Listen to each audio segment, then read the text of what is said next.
Никой не знае какво кара душата да се събуди толкова щастлива.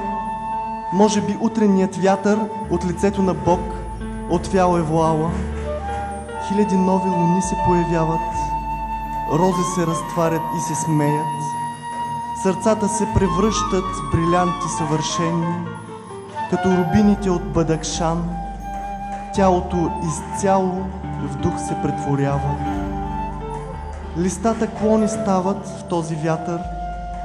Защо сега е толкова лесно да се предадеш?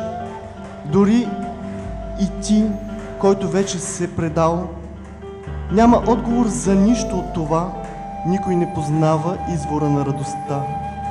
Поетът вдъхва в тръстиковата флейта и върхът на всеки коса музика твори.